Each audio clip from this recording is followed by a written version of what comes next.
C'est un parcours qui te qualifie demain à être un géant. Et ce parcours est utile pour toi. Ce parcours est utile pour toi. Alléluia. Alléluia. Alléluia. Dites nomination. Dites désignation. Vous savez, ce soir, si on apprend en nous asseyant devant la télé qu'il y a un conseil des ministres et que le pasteur Eba a été nommé ministre. Wow! Même moi qui ne sais pas où il habite, je vais connaître où il habite. Et non, pasteur, je suis ton fils aussi. Pourquoi? Parce qu'on veut partager les retombées. Parce que quand quelqu'un est nommé, qu'il est choisi, c'est une marque de distinction qui t'honore et révèle que la personne qui t'a choisi a de la considération pour toi. Qui est d'accord avec moi? Amen. Si dans l'église dont Dieu arrive, le pasteur lui dit, à partir de maintenant, sœur telle, viens. Je vois que tu es disposé, je vois que tu es présente à l'église, je vois que tu es permanente à l'église. Et je te confie la responsabilité de, est-ce que tu ne te sens pas honoré? Parce que tu t'es démarqué, tu as été distingué et tu as été choisi parmi plusieurs. Ça t'honore. Donc la désignation, la nomination est une marque d'honneur et d'attention. Mais le monde dit que nous ne sommes pas de valeur. Pourtant, à plusieurs reprises, Dieu a élu, choisi, distingué et nommé des jeunes. Je vous prends un cas simple, Joseph. Joseph avait des aînés. Joseph avait des grands frères, des gars qui étaient robustes, bien bâtis, des gars qui servaient son père. Mais pourtant, c'est sur lui que l'étoile s'est arrêtée. Un jeune homme qui est né et qui n'a rien demandé, il était peut-être l'avant-dernier de ses grands frères. Mais c'est lui que Dieu a choisi. Regardez Daniel, des jeunes gens. Le pays était en guerre et l'armée ennemie est venue en Israël. Et le roi ennemi a donné pour instruction que prenez les jeunes gens d'Israël, de la famille royale et de la famille des nobles. Alléluia. Je sens qu'il fait beaucoup de choses ici.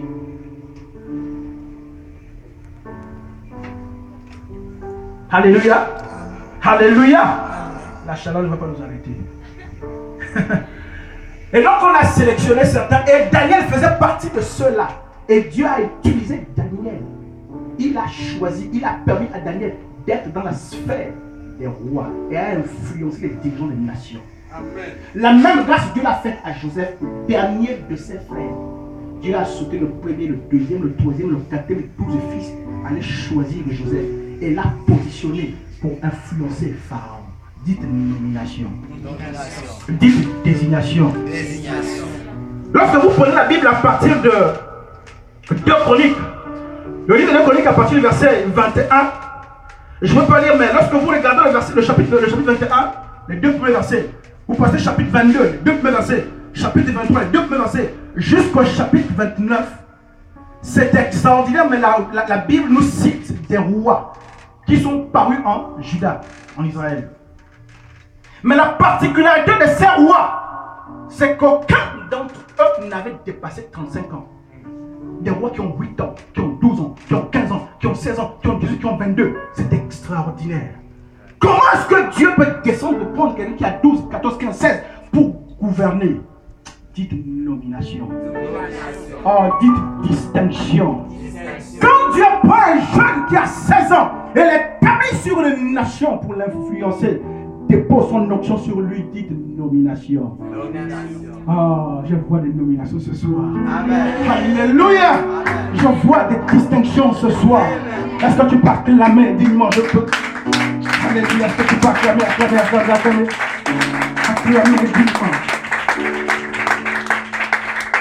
Alléluia. Dieu a choisi ces jeunes pour diriger. Dieu a choisi ces jeunes pour gouverner. Dieu a choisi ces jeunes pour paître son troupeau. Et il y a un texte, Luc chapitre 2, 46 à 52, qui raconte l'histoire de Jésus, le Christ, le Sauveur. Il n'avait que 12 ans. Mais à 12 ans, il impressionnait déjà les docteurs de la loi. À 12, il impressionnait déjà les docteurs de la loi par son intelligence. Par son intelligence, par les questions qu'il posait, par les réponses qu'il proposait. Il inspirait, il impressionnait les docteurs de la loi. Ça veut dire que Dieu n'a pas été intimidé, effrayé de confier l'onction, la chose la plus importante qu'il ait, la confier à un jeune de 12 ans. Nous, dans nos maisons, quand tu as 12 ans, maman a l'argent, 10 000. Si je donne ça à Jésus, là, peut-être que... Alléluia! Peut-être même aller prendre l'enfant du voisin qui a 22 ans. Bon, ce sont tes petits frères quand même, mais garde bien, tiens l'argent. Mais Dieu ne réagit pas comme ton père, comme ta mère, comme ta tante, comme tes aînés. Parce que lorsqu'il te regarde, il ne regarde pas ta coupe de cheveux. Il ne regarde pas ton habillement bizarre. Mais lorsqu'il te regarde, vous savez ce qu'il voit? Il voit ce qu'il a mis en toi. Amen. Lorsqu'il appelle Jérémie, Jérémie était jeune, Jérémie était un petit. Et il fait à Jérémie une déclaration forte. Il dit à Jérémie, tu seras prophète des nations. Aujourd'hui, quand on parle de nations, c'est facile, on voit la télévision, les avions voyagent, mais à l'époque, c'est difficile. Quand on parle de nations, et à l'époque, ils n'étaient même pas encore civilisés, c'est des guerres, c'est des... Quand tu vas dans une nation, on ne te connaît pas, on peut te faire ton esclave. Et quand Dieu dit, toi, je ferai de toi un prophète de nation, il avait 30 ans, il était jeune. Dites distinction. Il regarde à sa jeunesse, il a peur, il dit, Seigneur, je ne peux pas. Je ne peux pas. Est-ce que comment je vais faire, mon Dieu, comment je vais faire? Il dit, ne dis pas, Jérémie, que tu es un enfant. Parce que j'ai une mission pour toi. Regarde ce que tu feras. Lorsque Dieu te regarde, il ne regarde pas ta coupe de cheveux, à ta mocassin qui est usée. Il ne regarde pas ta ceinture que l'autre t'a prêtée parce que tu n'en as plus. Non. Il regarde à la mission qu'il a imprimée en toi le jour où il t'a conçu et envoyé au sein de ta mère. Alléluia. Amen. Il t'aime. Dites il m'aime. Il m'aime. Dites il m'aime. Il m'aime. Il m'a choisi d'avance. Il m'a choisi. Vous savez, je vais expliquer à quelqu'un que pourquoi est-ce que lorsqu'on va à des décès, quand on va à des funérailles, si par exemple c'est Jean qui est décédé et qu'on va à la sortie du corps de Jean, pourquoi on ne dit pas on va à la sortie de Jean? Si c'est Jean qui est décédé, pourquoi on ne dit pas on va à la sortie de Jean? On dit nous allons à la sortie du corps de Jean. Comme si on parle de deux personnes. Qui comprend quelque chose? Qui comprend quelque chose? On ne dit pas nous allons à la sortie de Jean, mais nous allons à la sortie du corps de. Donc la possession. Comme si on dit voici la voiture du frère Léonel. Est-ce que le frère Léonel est la voiture? La voiture du frère Léonel. Donc c'est un objet à part et qui m'appartient. Donc quand on dit on va à la sortie du corps de Jean, Jean n'est pas le corps. On le dit comme ça bêtement quand on va au funérail, on va à la sortie du corps de. En fait, on est en train d'exprimer, reconnaître que notre vie ne se limite pas au corps. Le corps était notre propriété, mais à l'intérieur, il existe un Jean. Et le Jean n'a pas d'âge. Quand Dieu te regarde, il ne voit pas tes souffrances, à ta coiffe, il ne voit pas à ton enfance, à spaghetti que tu manges, au riz que tu manges. Il ne voit pas au corps que le monde appelle jeunesse. Quand il regarde, il voit à l'image qu'il a créée, qu'il a engendrée, qu'il a déposée pour influencer la terre. Alléluia. Donc ton histoire avec Dieu ne commence pas le jour où tu es né. Ton histoire avec Dieu n'est pas conditionnée par le nombre d'années. Jésus fait dire même aux jeunes de son temps, il dit, avant qu'Abraham ne fût, je fus. Ce jour, les gars, on dit, voilà, on se doutait qu'il était fou. Là, nous avons la preuve que le type est fou. Petit, tu n'as même pas encore 40 ans. Abraham est mort et des siècles. Tu dis qu'avant qu'Abraham le fût, tu fus. Mais il leur parle de choses qu'ils ne comprennent pas. Parce que ton origine, ce n'est pas le sang de ta mère. Le sang de ta mère, c'est le moyen légal que Dieu a trouvé. La Bible dit que notre corps a été tissé dans le sein au sein de la terre. Mais notre esprit, conçu dans un lieu secret. Quel est ce lieu secret? C'est la présence d'Adonai. Quand il bâtissait Wilfrid, il transfère la capacité d'engendrer. Il transfère la capacité d'organiser. Il transfère la capacité de gouverner. Je t'envoie, tu nais dans telle famille. Parce qu'en telle famille, tu nais là-bas. Pas parce qu'elle est pauvre. En fait, tu viens pour répondre à un besoin. Tu candidat, je te connecterai au ministère de telle personne. Tu candidat, tu influenceras. Donc quand Dieu te regarde, il ne regarde pas au nombre d'années, à ton niveau d'expérience. Il t'aime et te fait confiance parce qu'il sait que le programme informatique qu'il a marqué en toi fonctionne. Il fonctionne. Il fonctionne. Il a créé, il a testé, c'est que ça marche. Alléluia. Donc quand on dit, mais toi, ça c'est quoi? Ça c'est mettre le frère, il a une tête bizarre. Tu te mets à rire. Tu dis, c'est beaucoup plus fort que la tête. Le jour que mon épouse et moi on s'est mariés, on préparait notre mariage, et elle vient un soir, elle me dit, elle en pleure, elle me dit, chérie, je dis oui. Elle avait perdu son emploi, il va être difficile, je n'ai pas de travail, tu vas travailler, ça va être difficile. Je dis, ça va aller. Elle vient l'autre soir en pleurant, elle me dit, mes parents m'ont fait quelque chose de... Je ne sais pas ce que c'est qu'ils leur appelé. Je dis quoi? Qu'ils m'ont appelé ce soir, ils m'ont dit, à partir de maintenant, tout ce qui concerne ton mariage, tu le fais toi-même. Tu le fais toi seul. Même les réunions de mariage, tu convoques, hein, tu organises, hein, tu présides. Je dis, chez vous, vous êtes disputé? Je dis, non, ce n'est pas disputé. Tu es sûr que tu ne es pas frustré? Elle dit, bon, peut-être que j'ai frustré sans me rendre compte.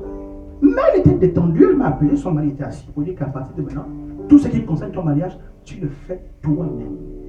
Elle était triste. Je lui ai dit, chérie, je vais te dire quelque chose.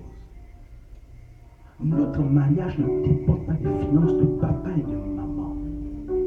Le mariage est une institution divine. Dieu le réunit pour une mission. Quand il m'a conçu dans sa présence, il savait que c'est toi que j'allais épouser. Et il avait déjà dans sa présence disposé les choses pour qu'on se marie. Avec ou sans eux. En fait, cette affaire ne se traite pas avec eux. Ça se joue là-haut, là-bas. Alléluia. Alléluia. Quand Dieu vous regarde, il ne voit pas votre âge. Il voit cette mission, ce programme informatique qu'il a imprimé, envoyé. Il sait que ce programme marche. Est-ce qu'on peut acclamer pour notre Dieu?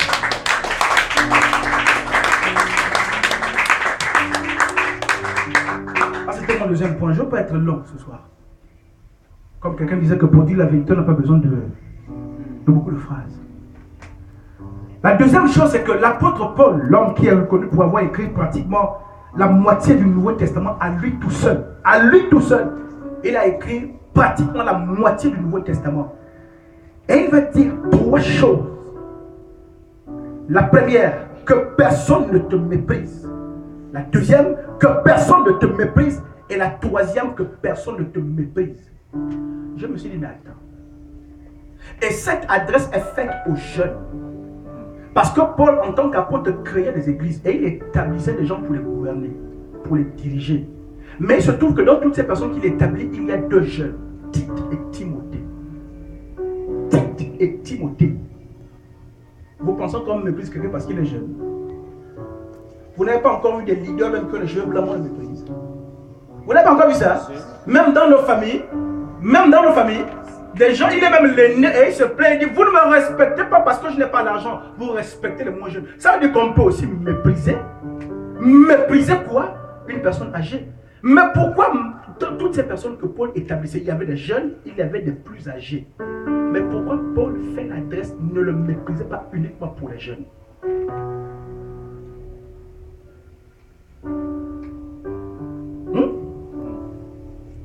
Dites-moi un peu. Pourquoi c'est seulement pour les leaders qui étaient jeunes, Tite et Timothée, que Paul dit, ne le méprisez pas? Vous verrez les textes dans la brochure. Tite 2,15, 1 Corinthiens 16,11 et 1 Timothée 4,12. Les trois textes dans lesquels Paul dit, ne les méprisez pas. Et il parle de ces jeunes serviteurs.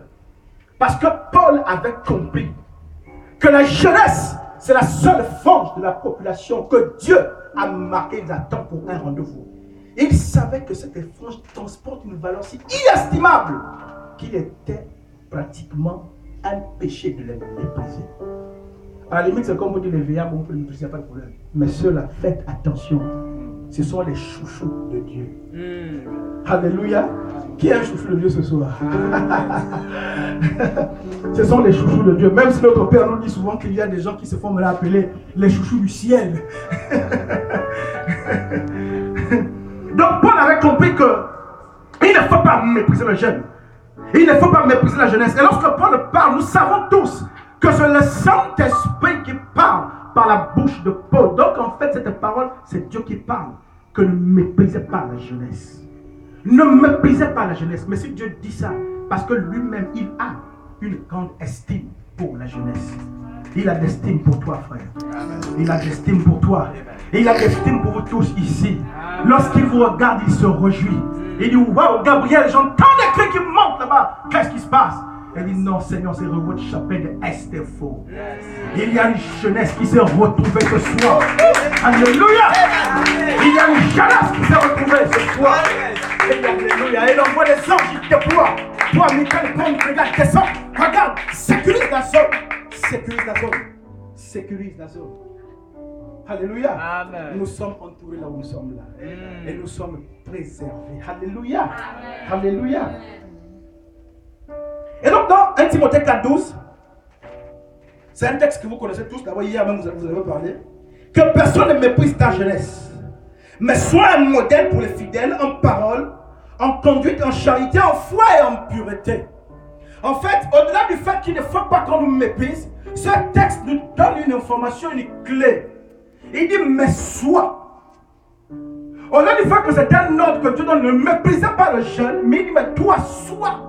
Ça veut dire qu'en fait, dans ton attitude en tant que jeune, malgré le fait que tu as de la valeur, si tu ne prends pas conscience de cette réalité et que tu te tiens dans la valeur que Dieu te donne, tu vas te sous-évaluer toi-même.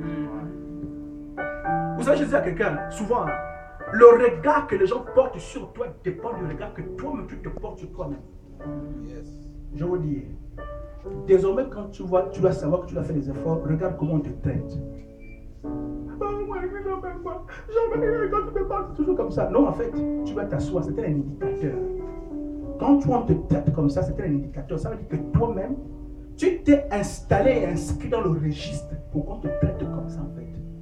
Ça doit être un indicateur qu'il faut que je revoie. Pas que tu dois être méchant avec les gens, non, mais que tu sais que tu discernes. Et tu vas remarquer. Soit que tu es trop légère, soit que tu es connu comme une retardatrice, soit tu es connu comme une absentéiste, il n'y a rien que tu fais qui exprime de la valeur. Lorsque tu as de la valeur, tu l'exprimes. Quelqu'un a dit un jour qu'au cours d'une prédication comme ça, un monsieur a sorti un billet de 10 000 comme je prêche là. Il sort le billet, il dit, qui veut ce billet? Le monsieur s'élève évidemment. 10 000?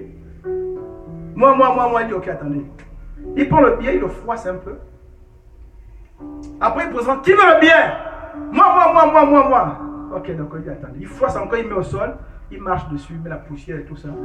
Il se le billet avec la poussière, tu parles. Qui veut le billet? Moi, je veux le billet, même s'il a la poussière. Et il dit, vous avez compris. Peu importe ce que je fais à ce billet, tant que je ne le détruis pas, sa valeur ne change pas. Peu importe le vêtement que tu portes, peu importe la mocassin usé, peu importe où tu vis, tout ça là, peu importe la poussière qui est autour de toi, tu as maquillage ou pas, la véritable valeur que Dieu t'a donnée ne change pas à cause de ça. Amen. Alléluia. Ne change pas. Et Dieu veut que tu prennes conscience de cette valeur, que tu l'intègres, que tu marches avec élégance. Je disais à quelqu'un un jour, essaie un peu de réfléchir pourquoi Joseph qui était esclave, comment la femme de son patron peut tomber amoureuse de Joseph? Quand vous lisez cette histoire-là, si on vous explique, vous ne comprenez pas en réalité, je vais vous expliquer. Est-ce que vous voyez les pygmées? Vous voyez les pygmées? Non, je vous explique pour que vous compreniez le contexte. Parce que vous lisez souvent comme ça, la femme est tombée amoureuse de Joseph. Oui, peut-être parce qu'il était beau gosse, mais je vais vous expliquer le réel contexte. Vous voyez les pygmées? En fait, c'est un peu comme si on dit que moi, je suis bien lui, tombe amoureux d'une pygmée. Donc, regardez comment vous voyez, parce qu'aujourd'hui, notre perception dans la tête, c'est que les pygmées, c'est une race bizarre. Les gens pas civilisés, les gens sales, les gens qui vivent pratiquement des sous-hommes. Donc, on est, si un pygmée vient là, je vais m'épouser. Ah, au nom de Jésus, retire-toi. Alléluia. Alléluia. Et c'était comme ça. Les Égyptiens, c'était la première puissance du monde à l'époque. C'était la classe, c'était le haut de gamme, c'était la civilisation. Et ils n'aimaient pas les peuples qui étaient bergers. Pour eux, c'était des moins que rien. Mais il se trouve que les Israélites sont un peuple berger. Donc tous les peuples bergers pour les Égyptiens, c'est un peu comme nous on voit les pygmées aujourd'hui. C'est-à-dire que c'est des gens sales, des gens impurs, des gens souillés. On ne mange même pas avec eux. Est-ce que vous comprenez? C'est pourquoi lorsque Joseph amène toute sa famille en Égypte, l'Égypte leur donne une ville qu'on appelle Goshen. C'est parce qu'ils les aimaient. Jean peut le lépreux. Non, là-bas, le sud, là-bas, il reste là-bas. Ah oui, il vient souvent, il travaille, puis il repart. Parce qu'ils ne veulent pas te côtoyer. Pour que vous compreniez le contexte, comment les Égyptiens percevaient les Juifs. Mais regarde dans ce contexte-là, cette femme égyptienne arrive à tomber amoureuse d'un jeune hébreu, un pur berger bizarre. 1, 2, il est moins jeune qu'elle. 3, il est esclave, il n'a rien. Mon Dieu, qu'est-ce qui a attiré cette femme chez ce jeune homme? Vous voulez que je vous dise? Il n'avait pas d'argent. Il était jeune. Il était esclave. Mais quand Joseph marchait, se tenait, il avait l'allure d'un roi. Il émanait de lui quelque chose. La femme n'est même pas cernée. Quand il y a quelque chose qui émanait de lui, c'est la grâce de Dieu. Ta valeur, je ne dépend pas du nombre des années de ta voiture, de ton argent. Elle est marquée, imprimée en toi. Tu as de la valeur. Amen. C'est parce que tu ne te connais pas et que tu t'ignores. Et tu dois prendre conscience de cette valeur, l'intégrer. Même quand tu marches bien. Alléluia. Amen. Non, tu ne cours pas, tu marches élégamment. Comme l'on te dit qu'on ne court pas, je sais. Même quand tu n'as rien à manger, tu dors. Ça ne change rien. J'aime de la valeur. Tu comprends quelque chose? Amen. Même si c'est difficile, les parents t'ont grondé, mais tu as encore cassé l'assiette. Quand tu es là, tu ris, tu dis Alléluia. Si un pygmée comme Joseph a pu, une façon de parler, a pu dégager quelque chose au point que la femme de son patron regarde et dit waouh, quelque chose émane de lui. Et le révérend Hépatite nous a fait ce témoignage. Il allait en France et il a épousé une très belle femme, une antillaise.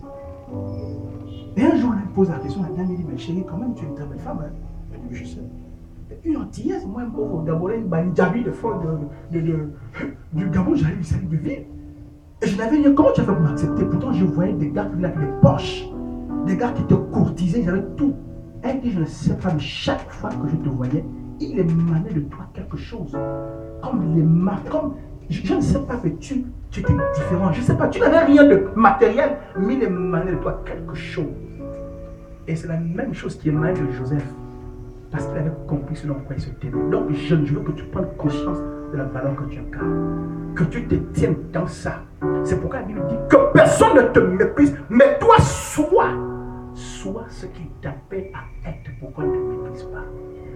Si tu te méprises, les autres vont te mépriser. Pas parce qu'ils veulent te mépriser, mais parce qu'en fait, quand ils te regardent, c'est comme si on renvoie un message, méprisez-moi. Regardez, quand vous êtes à la maison, et que vous avez l'autre, votre petit frère, votre petite soeur, ou votre frère qui a sa chambre, qui est le genre qui est très propre, qui n'aime pas la saleté. Quand vous venez dans sa chambre, il y a le tapis, et lui-même il met ses chaussures dehors. Je vais faire comme ça. Quand il va dans sa chambre, chaussures babouche dehors.